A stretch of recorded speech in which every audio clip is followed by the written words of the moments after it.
একদিকে মায়েদের হাতে ফ্যামিলি কার্ড, আর একদিকে মায়েদের গায়ে নিজের হাত। হুঙ্কার দিয়ে ক্ষমতার কোনো খবর নাই, মনে হয় যেন এখনই ক্ষমতার দাপটে অস্থির। হুঙ্কার দিয়ে কেউ কেউ বলছেন পর্দানসীন কোনো মেয়ে যদি ভোট চাইতে কোথাও ক্যাম্পেইন করতে আসে তার কাপড় খুলে দেওয়া। লজ্জা! এগুলা কুলাঙ্গা। এগুলা কি কোনো মায়ের গর্ভ থেকে জন্ম নেয় নাই?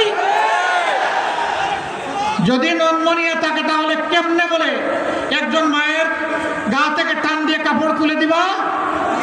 আপনারা দেখেছেন শুধু ভোট চাওয়ার অপরাধে একজন পর্দাসীন মায়ের পেটে লাথি দিয়েছে।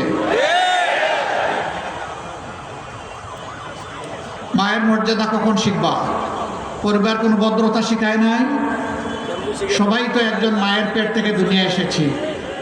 আমি তাদের প্রতি অনুরোধ করব, আগে নিজের মাকে সম্মান করতে শেখো, নিজের বোনকে সম্মান করতে শিখো, নিজের প্রিয়তমা স্ত্রীকে সম্মান করতে শিখো, নিজের মেয়েকে সম্মান করতে শিখো।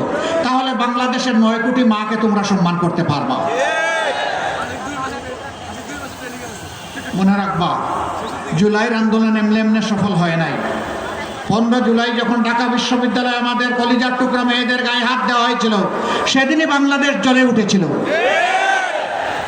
মায়ের সন্তানেরা সব সহ্য করতে পারে, কিন্তু মায়ের অপমান বরদাস্ত করতে পারবে না। এরপরে আমরা কি দেখলাম?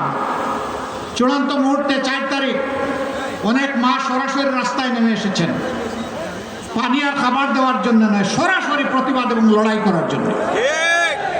একজন মা এই উত্তরার রাজপথে 10 মাসের সন্তান তুলে নিয়ে চলে এসেছেন। আমার সাংবাদিক বন্ধুটি প্রশ্ন করেছে, মা আপনি সাংঘাতিক কাজ করলেন। তিনি বললেন, আমি কি করলাম? ওই যে অবুজ শিশু বুকে নিয়ে আপনি এখানে এসেছেন কেন? মুহুর্মুহ গুলি, একের পর এক লাশ পড়ছে, আপনি কেন এখানে এসেছেন? তিনি বললেন, আমি কি জন্য এসেছি জানতে চান? আমি এসেছি শহীদ হওয়ার জন্য।